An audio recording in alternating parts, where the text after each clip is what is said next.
नमस्कार. कसे बरे ना? बरेच असतील, मला माहिती आहे तुम्ही चांगलेच असता आणि चांगलेच राहा बरं का. लाईक शेअर करत जा, लाईक करत जा. लाईक करायला किती वेळ लागतो? अंगठ्याचं बटनले टच करायचं, फक्त झालं. हे बघा, आपल्याला बनवायचे हे पेरू आहे 2. हे बघा, छान असे पेरू आणले मी बाजारातून. आता आपण यांना ना कापून घेऊ, असे 4-4 तुकडे करून घेऊ. हे बघा, हे पेरू खूपच छान असतात आणि याच्यामुळे पाचन शक्ती वाढते, रक्त शुद्ध होते. डाळ वगैरे किडली असली ना तर याचे पानं चाळून चाळून आणि याचं काय करायचं, हे बियाचा जो भाग असतो ना मधला, हा काढून घ्यायचा. हे बघा, हा असा बियाचा भाग काढून घ्यायचा. हे बघा, हे असं करून घ्यायचं. हे बिया जे असतात ना, या कचर कचर लागतात ना, या बियाचा भाग काढून घ्यायचा. या खायसाठी ठीक असतं, पेरू पिकला म्हणजे ते बियासहित आपण खातो. पण मग हे काही रेसिपी बनवायची म्हटली म्हणजे ते काढून घ्यायचं. हे बघा, हे असे थोडे कचवट आणि पिकलेले पेरू, थोडे असे गाभुएल जास्त पिकलेले पण नाही आणि जास्त कच्चे पण नाही, असे पेरू घ्यायचे. आणि त्यांना मी धुवून काढले, धुतले, याच्यात काही बिया नाही, धुतले आणि त्याचा मागचा भाग काढून घेतला आणि पुढचा भाग काढून घेतला. म्हणजे असे दोघीकडून थोडे थोडे कापून घेतले. आणि आता मी या बियाचा भाग काढते. हा बियाचा भाग काढून झाला की आपण छान याची रेसिपी बनवू, खूपच छान. आणि हा पेरू खायला पाहिजे. या पेरूने जे मुलं अभ्यास करत नसणार त्याची बुद्धी पण वाढते अभ्यास करायसाठी, किंवा कोणत्याही कामासाठी स्मरणशक्ती वाढते. आणि पोटासाठी हा पेरू जर आपण रोज एक पेरू जेवल्यानंतर खाल्ला तर आपलं जेवण बी लवकर पचते आणि हा खूप चांगला असतो.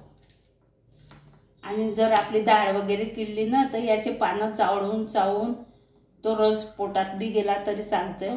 आणि तोंडात जर फोड आले, हे पेरूचे फारच उपयोग आहे. तोंडात जर फोड आले तर ते पानं चावून ते फोड पण चांगले होतात तोंडातले. असा हा बहुगुणी पेरू आहे आणि सध्या बाजारात खूपच येत आहे. पण एकच गोष्ट लक्षात ठेवायची की हा पेरू खाल्ल्यावर याच्यावर पाणी प्यायचं नाही. पाणी पिलं तुम्ही ना की खोकला लागलाच समजा.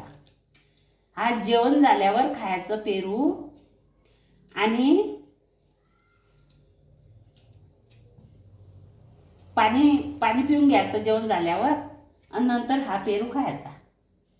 हे बघा, हा मागचा बी भाग मी काढून घेतला आणि हा पुढचा बी भाग काढून घेतला, दोघी पेरूंचे. आणि ह्या मधल्या बिया पण काढून घेतल्या. आता आपण हे कापून घेऊ, छान असं कापून घेऊ. कोणत्या बी पद्धतीनं हे भाजी आपल्या पोटात जायला पाहिजे. पेरू कोणत्याही पद्धतीनं खायचा म्हणजे खायचा. आणि मुलांना तर खाऊच द्यायचा. पेरूची झाडं सध्या अंगणात पण लावलेली असतात आणि बाजारात पण खूप आलेले आहे. ज्याच्या अंगणात नाही आहे त्यानं बाजारात पण आलेले खूप पेरू विकायला आता छान. तर तसं घ्यायचं आहे पेरू. याने अन्न बी लवकर पचते आणि काही दाढ वगैरे दुखत असली समजा किंवा किडली असली तर याचे पानं चावून खा. तोंडात जर फोड आले त्याच्यासाठी बी हे पेरू चांगले आहे. आणि आता आपण तर आपल्याकडनं समजा म्हातारे माणसं असतात, त्यांच्याकडनं पेरू खाता नाही येत, तर त्यांना अशा पद्धतीनं खाऊ घालायचे पेरू. हे असं बारीक बारीक करायचे तुकडे छान असे तुकडे होता याचे आणि मस्त होता. हे बघा, मी आता तोपर्यंत कढई ठेवते ताप्याने, म्हणजे ते कढई गरम होईल तोपर्यंत.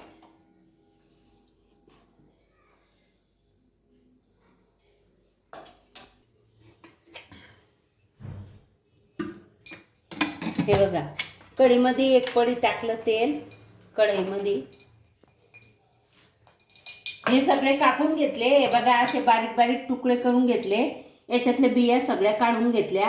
हा पेरू फार गुणकारी असतो. असं तुम्ही पण करत जा आणि तुम्ही पण खात जा. मी कढईमध्ये एक पडी तेल टाकलं. त्याच्यामध्ये टाकते मोहरी. हे बघा, मोहरी तडतडली. आता टाकते जिरं.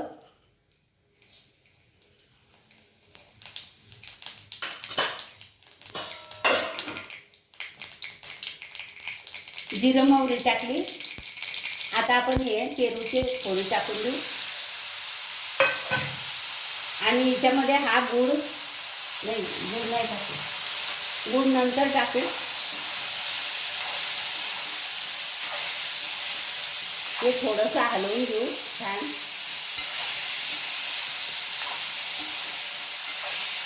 आपण याच्यात अगोदर तिखट टाकलं असतं ना, ते तिखट जळून गेलं असतं, म्हणून याच्यात तिखट नाही टाकलं. आता काय टाकायचं, अगोदर मीठ टाकायचं. हे बघा, हे मीठ टाकलं.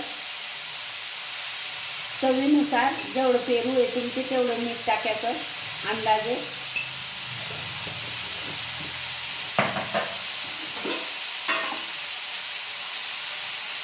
आणि हे बघा, हे लाल तिखट आणि हे धनेपूड आणि हा थोडासा मसाला.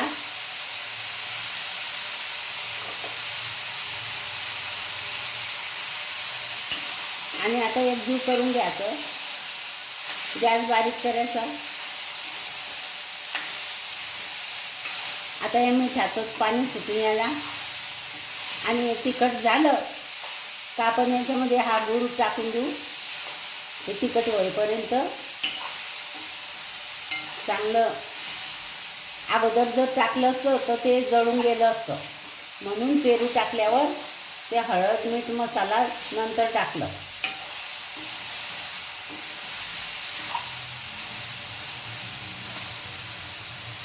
आता आपण काय करू, हा गूळ टाकून घेऊ. हा गूळ मी काही खिसला नाही आहे. आपण गुळाचं पाणी होऊन जाईल आणि छान होऊन जाईल. हे बघा, हा अर्धा किलो पेरूही आहे.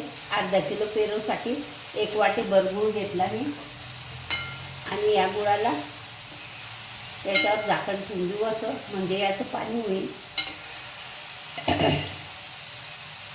ही छान अशी पेरूची भाजी मी तुम्हाला करून दाखवते. बघुली पेरू छान. आता आपण काय करू, त्या गुळाचं पाणी होण्यासाठी याच्यावर झाकण ठेवू आणि हा गॅस बारीक केलेला आहे. बारीक गॅसवर होऊ देऊ छान. हे बघा, 2 मिनिटं झाकून ठेवलं मी आणि छान गुळाचं पाणी झालं. आता गुळ विरघळला पूर्ण आणि हे पेरूच्या फोडी पण छान झाल्या आहे. शिजायचे राहिले आहे, थोड्या शिजल्या आहे. आणखी आपण 2 मिनिटं झाकण लावून ठेवून देऊ. यांना असं हलवत राहू, म्हणजे छान अशी पेरूची भाजी आंबट आणि गोड तिखट छान झालेली आहे. आता आपण प्लेटमध्ये काढून घेऊ. पेरूची छान भाजी. कोणत्याही प्रकारे पेरू पोटात गेला पाहिजे, म्हणून ही अशी छान भाजी बनवायची पेरूची. आणि खूपच सुंदर लागते ही खायला पण. हिची चव आंबट गोड तिखट असे मस्त.